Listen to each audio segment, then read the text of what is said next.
février 2022. Mon nom est Douce Colon-Koulia. Je suis servante de Dieu, j'habite au Canada.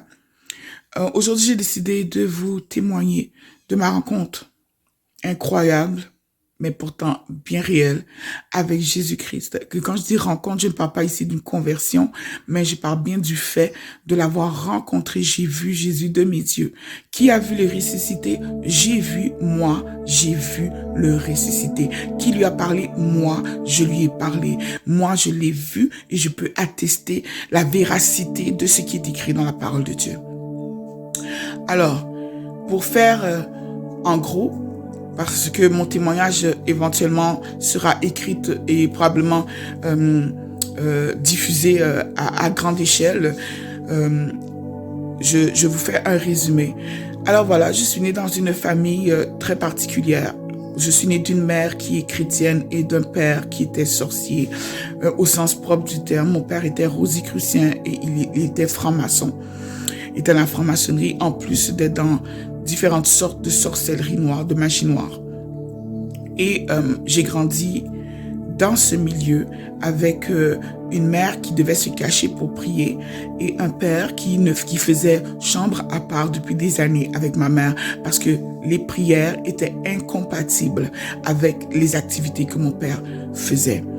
Je suis l'aînée de 3 enfants. Nous sommes 2 filles et un garçon. Donc, il y a moi d'abord, ensuite j'ai un petit frère et la plus jeune est une fille, qui est ma petite sœur. Alors, à l'âge de 19 ans, alors que j'étais au cégep Bois de Boulogne à Montréal, donc je vous donne les détails pour pas qu'on vienne dire « oh, elle fabule », ce que j'ai dit, je l'atteste, je peux le prouver, je n'ai absolument aucun problème à le témoigner, au nom de Jésus. Et j'étais au cégep de Bois de Boulogne, j'étudiais à ce moment-là en sciences humaines. Et un jeune homme s'est approché de moi pour me présenter l'évangile. Évidemment, je n'étais pas intéressée à connaître l'évangile. Je voulais rien savoir de la Bible. J'avais déjà été initiée par mon père et déjà dès l'âge de 16 ans, déjà mon cœur s'était détourné complètement du chemin de l'Éternel. Et voilà que pendant que j'étais au cégep, ce jeune homme m'a parlé du Seigneur et j'ai fini par accepter Jésus dans ma vie. Et je lui ai demandé, j'ai dit, ton Jésus, est-ce que si je l'accepte dans ma vie, il pourra me protéger des monstres et des créatures absolument abominables que mon père sert, que les gens sur la terre pensent qu'ils n'existent pas et pourtant moi je les vois clairement, ça débarque dans ma chambre sans problème. Et il m'a dit oui.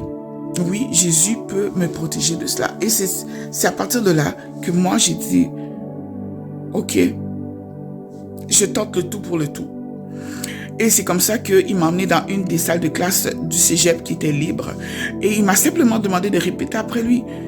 Moi, Marie, j'accepte Jésus-Christ comme sauveur et Seigneur. Et voilà. Et dès que j'ai fini de dire cela avec tout mon cœur, soudainement, ça n'a pas pris une minute, hein, ça a été instantané. J'ai senti un poids se retirer de ma poitrine. C'est comme si, pendant des années, un éléphant s'était assis sur moi et que je m'en étais jamais rendu compte. Je suis devenue complètement légère. J'ai été remplie d'une émotion de joie. Excusez-moi, cette émotion me remplit encore quand je le raconte. Et là, je suis sortie de la salle de classe et j'ai dit, où est-ce que je peux trouver une Bible? Je veux une Bible, je veux une Bible. Et je marchais dans la cafétéria du cégep Bois de Boulogne. Je cherchais une Bible. Je voulais absolument ouvrir ce livre sacré, ce livre. Je voulais connaître ce Jésus qui, soudainement, venait de retirer un poids pas possible dans ma vie. Et j'ai commencé à lire la parole de Dieu. Et dès que j'ai commencé à lire la Bible, tout a commencé à changer à la maison. À la maison, j'ai toujours été une enfant exemplaire. Quand je vous dis exemplaire, écoutez, à l'école, j'étais comme une génie. Voilà. Donc, j'avais des 90, 95 de moyenne. Mes parents n'avaient jamais besoin de me disputer. Je suis l'enfant que tu lui dis, va au coin, je vais au coin. Tu me dis, mange debout, je mange debout, mange assis, je mange assis. J'ai été dressée comme on dresse un chien. Dressée pour obéir. Et puis,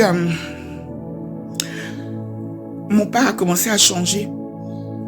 En fait, un matin, je devais aller à l'église, c'était les premières fois, pardon. Ça faisait partie des premières fois que je me présentais dans une assemblée. À ce moment-là, nous habitions sur la rue Belle Humeur à Laval. Donc, comme je vous dis, je donne avec précision parce que je suis pas là pour blaguer, j'ai pas de temps pour ça. Je suis là pour que les gens sachent la vérité. J'habitais sur la rue Belle Humeur à Laval, Auteuil, Laval. Et j'ai pris ma Bible pour aller à l'église. Et mon père, je dois passer devant la porte de sa chambre pour atteindre la porte de sortie.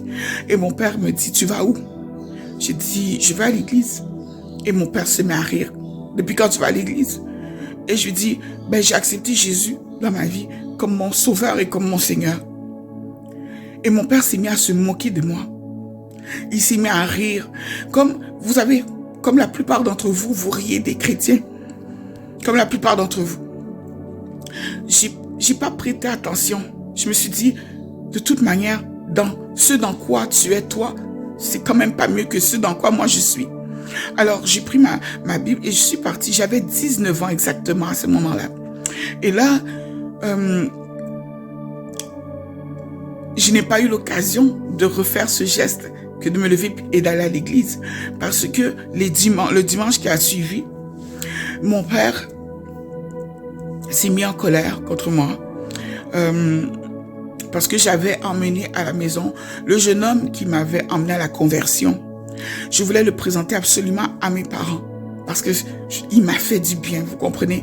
Je l'amène à la maison et ma mère le rencontre, mais les parents du jeune homme, déjà en partant, déjà lui-même, ses propres parents ne m'aimaient pas parce que eux dans leur tête j'allais épouser leur super fils là. Et puis que j'étais pas assez bonne pour leur fils, alors que moi j'étais même pas dans cette dimension-là.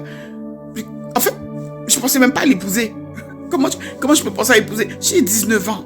Mais c'est pour vous montrer, lorsque le diable veut vous bloquer, comment il peut monter la tête des gens, puis rendre nos parents même stupides à la limite. Pensez vraiment, la pensée de ses parents et de mes parents, c'était absolument d'un ridicule. Et là, quand mon père y rentre, parce qu'il était absent, mon père y rentre, et là il dit, j'ai appris que tu as emmené un jeune homme à la maison. Bien sûr, j'ai emmené un jeune homme à la maison, c'était pour le présenter à mes parents. Et mon père, lui, il a décidé que, parce que je l'ai emmené à la maison, forcément, j'avais couché avec. Je veux vous dire une chose. À 19 ans, j'étais 100% vierge. Jamais pensé à sortir avec un mec. Ça m'intéressait pas. Ce qui m'intéressait, c'était de réussir mes études, puis d'avancer dans la vie. Et là, mon père est rentré dans une colère injustifiée, et c'est peu dire. Et il s'est mis à dire que j'étais une prostituée, sale pute, etc. Et d'autres mots dont je vais vous dispenser de ces mots parce que ils sont assez colorés, disons. Et suite à sa colère, il se lève, il prend les clés de sa voiture et puis il part. Je parle de mon père. Donc, il sort, quoi.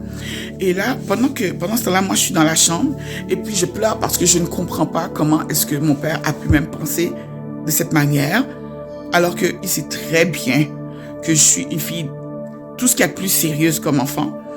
Et j'étais dans la chambre avec ma Bible et en dedans de moi, je disais, Seigneur, donc, pourquoi mon père réagit comme ça?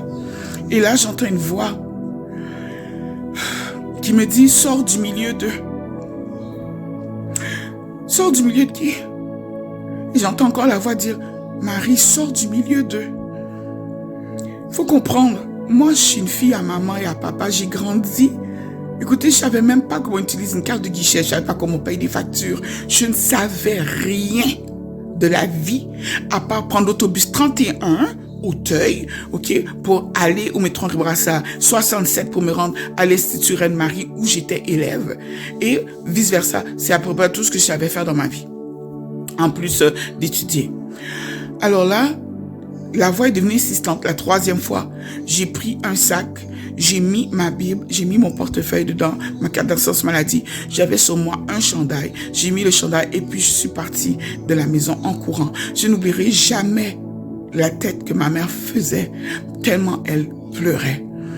Et mon cœur se déchirait. Je me suis dit, waouh, moi qui aime tellement ma mère, puis je m'en vais, puis c'est dans la honte en plus, que je m'en vais, mais la voix était forte, elle me disait sors, sors, sors.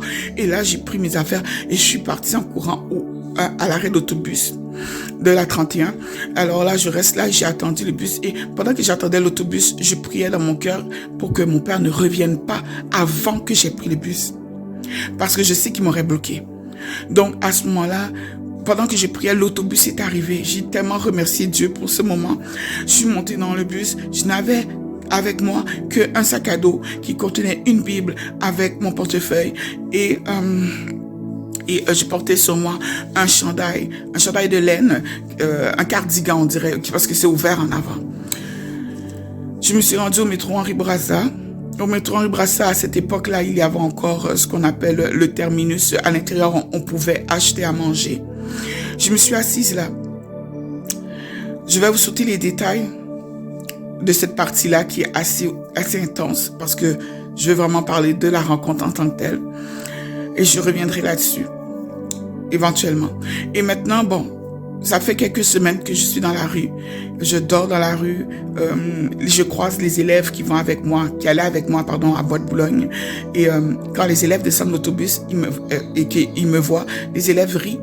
Ils disent, ah, c'est pas Marie, c'est pas la fille qui allait à l'école avec nous. Et je dormais sur les bancs de pierre, là, en marbre noir, je crois. Je sais pas si c'est du marbre, mais qui ressemble à du marbre, en tout cas, noir qu'on retrouve au métro Henri Bourassa. Vous n'avez qu'à y aller. Si vous habitez Montréal, allez, vous allez le voir. Vous pouvez juste pas les rater. On peut pas les rater. Et l'hiver, ces bancs-là sont extrêmement glacés, évidemment, pour dissuader presque tout le monde de se coucher dessus. Alors, moi, je dormais là-dessus. Et puis, quelqu'un m'a dit qu'au métro Atwater, les portes restaient ouvertes la nuit et qu'il y avait des espèces des genres de calorifères là, qu'on met qui sont sur le dessus pour la chaleur, pour produire la chaleur, et que j'aurais moins de chances d'avoir une hypothermie en allant là-bas. Donc, c'est ce que j'ai fait. Je me suis dirigée par là-bas et effectivement, c'était plus chaud. Je pouvais rester à l'intérieur et la nuit, ils fermaient la grille, mais ils ne fermaient pas les deux portes. Ainsi, les itinérants pouvaient y entrer. Et bien sûr, bon, parmi les itinérants, il y en a qui sont toxicomanes, évidemment. Alors moi, je suis assise là dans le métro Atwater. Ça fait plusieurs semaines que je suis dans la rue. À ce moment-là, comme je vous dis, j'ai sauté les étapes, mais je veux juste vous dire qu'à ce moment-là, j'avais eu le temps de développer une tumeur au sein. J'ai été opérée pendant que j'étais dans la rue, opérée à l'hôpital Sacré-Cœur de Montréal. Et ils m'ont ramenée dans la rue parce que l'hôpital n'a même pas comme daigné me garder. Ils savaient que j'étais itinérant, mais ils savaient pas où me garder en fait. Mais ils m'ont donné à manger et ils m'ont retourné à la rue. Donc, je devais retourner à l'hôpital régulièrement pour faire changer mes pansements pour la tumeur qui m'avait enlevée. Et puis, j'avais fait plusieurs épisodes d'hypothermie. Et là, maintenant, ce soir-là, j'étais vraiment fatiguée, j'étais découragée. J'étais découragée parce que j'avais vu que tout ce que j'avais sacrifié pour Dieu, j'avais abandonné ma famille, j'avais abandonné mes études. Et j'avais perdu toute dignité. Et toutes ces fausses histoires qui se promenaient sur moi, à mon sujet. Je suis sortie du métro et je suis arrivée à côté d'une petite poubelle près du métro Atwater et j'ai trouvé un tesson de bouteille. Je me suis penchée, j'ai ramassé le tesson de bouteille que j'ai mis dans ma poche et je me suis dit, mais Seigneur, j'ai tout essayé. J'ai abandonné la sorcellerie. Comme parce que j'ai dit que j'avais été formée, je vous expliquerai éventuellement, parce que ça c'est très profond et extrêmement lourd comme témoignage, cette partie-là. Alors j'ai ramassé, j'ai dit au Seigneur, j'ai tout tenté. Tu étais mon dernier espoir, Jésus. Je suis pas musulmane, je vais pas louer Allah, il n'y a rien à faire, jamais. Je ne louerai jamais une statue, je ne prierai, je ne fléchirai jamais les genoux devant un Dieu qui en a rien à faire de moi. Je ne louerai jamais Bouddha. Je vous le dis, je pèse mes mots. C'est pourquoi j'ai peur de personne. Lorsqu'il s'agit de ma foi, je ne négocierai jamais. Et je me suis assise dans le métro. Je suis rentrée et j'ai pris un des bancs qui était disponible et je me suis installée là. Excusez-moi. toujours en train de m'arranger, mais bon, c'est un détail, il a bien y penser là. Mais voilà. Et puis,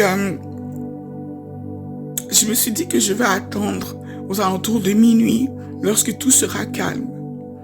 Et que là, je m'ouvrirai les veines. Et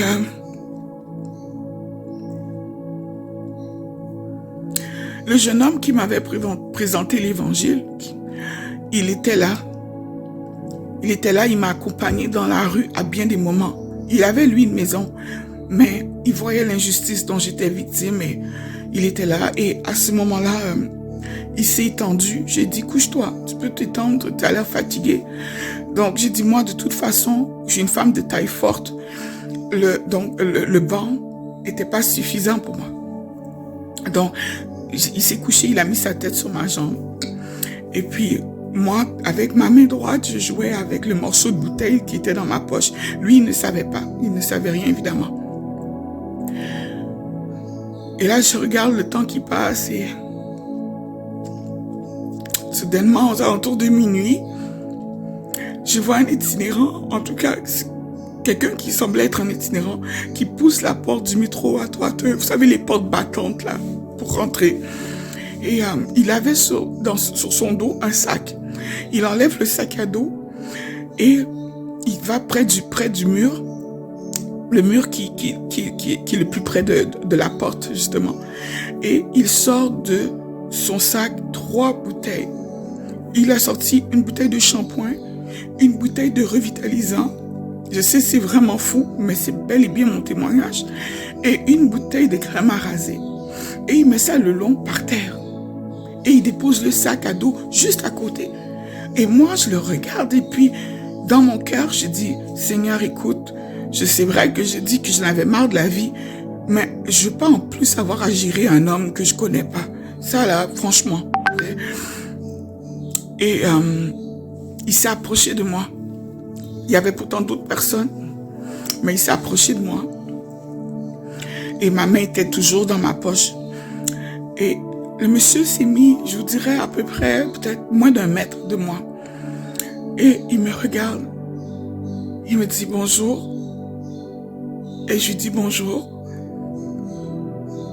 Et puis il me dit, est-ce que tu connais Jésus?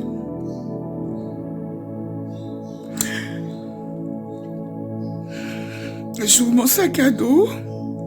Je sors ma Bible, qui était ma première Bible. Et je lui dis, pardon, je lui dis oui. J'ai dit, je connais Jésus, regardez. J'ai dit, je lis même la parole. J'ai dit, oui, je connais Jésus. Puis là, il m'a dit, tu es triste, hein, à cause de tout ce que les gens disent de toi, n'est-ce pas? Et là, moi, je lui dis oui.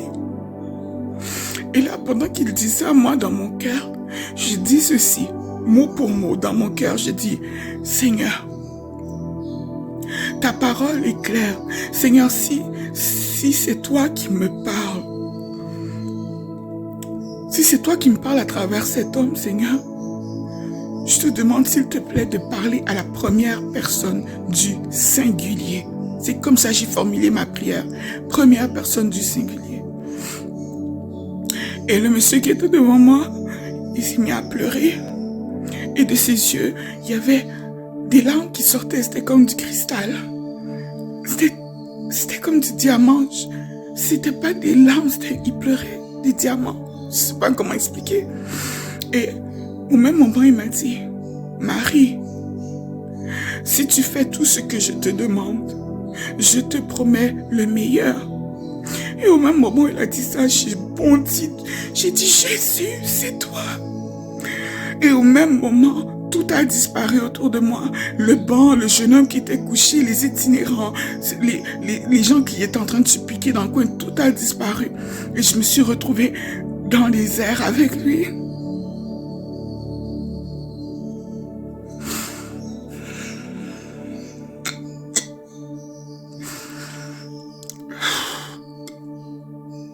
Il m'a montré les étoiles du ciel.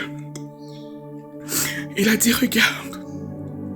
Et j'ai regardé et il a dit, Marie, quand tu pries, quand tu me demandes de venir, il dit, ce n'est pas que je t'entends pas, je t'entends. Mais si j'exauce ta prière, ils seront nombreux comme les étoiles du ciel, ceux qui mourront. Et je me suis souvenu que mon frère n'était pas converti. Ma soeur n'était pas convertie. Mon père ne l'était pas non plus.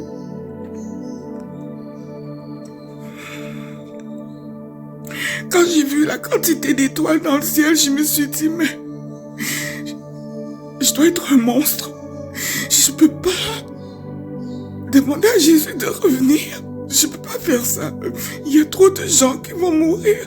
Et c'est après la mort qu'ils vont dire, mais il existe vraiment. Mon cœur, ce jour-là, s'est apaisé. Quand il m'a dit ça, j'ai compris que j'étais aimé. J'ai compris que je n'étais pas oublié. Je me demandais juste d'apprendre à aimer comme lui. Et en faisant ça, en apprenant à aimer comme Jésus, je serais capable de dire, Dieu, prends ton temps, car il y a encore des âmes à sauver. Jésus m'a ramené dans mon corps.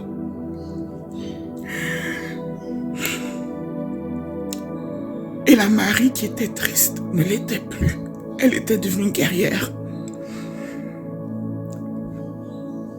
Je venais de voir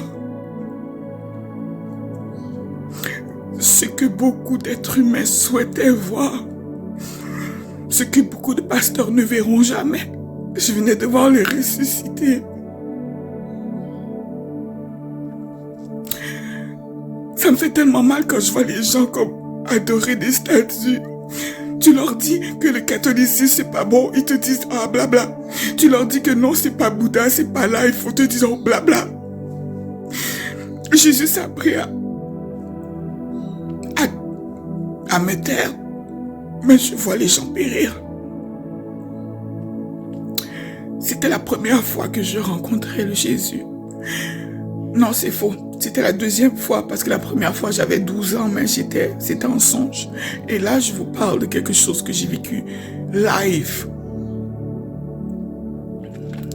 Je me suis levée, j'ai enlevé le morceau de bouteille qui était dans ma poche, je l'ai jeté à la rue, je l'ai jeté. Et l'homme qui était devant moi, qui pleurait, son visage s'est illuminé. Il me parlait, mais j'avais plus besoin d'ouvrir la bouche, j'entendais maintenant sa voix à l'intérieur. À l'intérieur de moi, je l'entendais maintenant, je n'avais même plus besoin de parler. Il y a eu à ma gauche, il y avait 2 itinérants assis par terre à ma gauche qui étaient en train de préparer des seringues pour se piquer et une dispute a éclaté. Et là, Jésus a juste tourné sa tête, il a marché vers eux et soudainement, la dispute a cessé et les 2 personnes se sont séparées. Un est parti à gauche, l'autre est parti à droite. Et là, j'ai regardé, je fais, waouh, ok, je rêve pas, je peux me pincer, je peux me mordre. Il est réel, il est vraiment devant moi. Il m'a regardé une dernière fois. Et il est sorti par la porte du métro. Et moi, vite, je me suis levée. Il n'y a pas grande distance là, il y a quoi, 3 ou 4 mètres entre nous. Il passe la porte. Et moi, je cours derrière lui. Et quand, à peine j'ai franchi la porte, il avait disparu.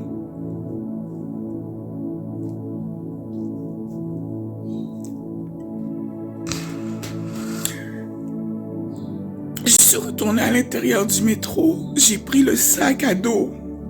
J'ai mis dedans les 3 bouteilles qu'il y avait. La bouteille de revitalisant, la bouteille de shampoing et la bouteille de crème à raser. Je l'ai mis dans le sac à dos. Et je l'ai mis sur mon dos. Et le lendemain, alors que ça faisait 3 mois, plus de 3 mois, j'étais dans la rue. Un jeune homme avec qui j'avais fait mes études, qui s'appelle Kirby. Je le cherche, mais J'ai l'impression que je crois l'avoir trouvé, mais il semble qu'il a encore peur de moi. C'est pas plus grave, c'est pas grave. Un jeune homme, il s'appelait Kirby. Il est venu me porter une enveloppe d'argent. Il m'a dit, tiens, il dit, c'est pour que tu payes un premier mois de loyer. J'avais jamais payé de loyer de ma vie. Et c'est ce que j'ai fait. J'ai payé le mois de... j'ai trouvé un appartement où on loue au mois. J'ai payé le premier mois de loyer. Et j'ai pris mon premier bain en 3 mois. 3 mois. Je me suis lavée avec le shampoing, le revitalisant et la crème à raser qui m'avait été apportée. Rasabai Kuria Branda Basu. Béni soit l'Éternel, béni soit le nom de Jésus-Christ, le seul Seigneur, seul Sauveur. Il n'y en a pas d'autre. Je ne sais pas pourquoi vous persistez. Vous persistez à croire à dire n'importe quoi. Jésus-Christ est Seigneur et il est réel. Ça fait 23 ans que je garde ce témoignage. Mais il est temps que je parle. C'est le temps. Si ça peut sauver quelqu'un, si ça peut sauver même juste une personne. 23 années. Je veux juste vous dire que en ce moment, je suis une personne malade. On m'a condamné à mourir. Mais je ne mourrai pas sans avoir témoigné. Je ne mourrai pas sans vous avoir dit ce que j'ai vu. J'ai eu 3 comas. Et Christ était toujours là. Que celui qui a des oreilles pour entendre, entende. Mon nom est Douce Colombe Koulia. Je suis du Canada. C'était mon témoignage de ma rencontre avec Jésus-Christ dans le métro de Montréal, métro Atwater. Que la paix du Seigneur vous soit et demeure avec vous, qu'il puisse vous éclairer. Qu'il puisse vous éclairer. Je vous raconterai. Je vous raconterai toutes les merveilles auxquelles j'ai pu assister. Que Dieu vous bénisse. Amen.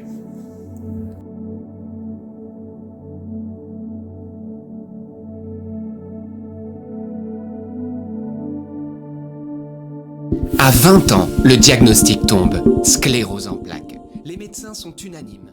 Il se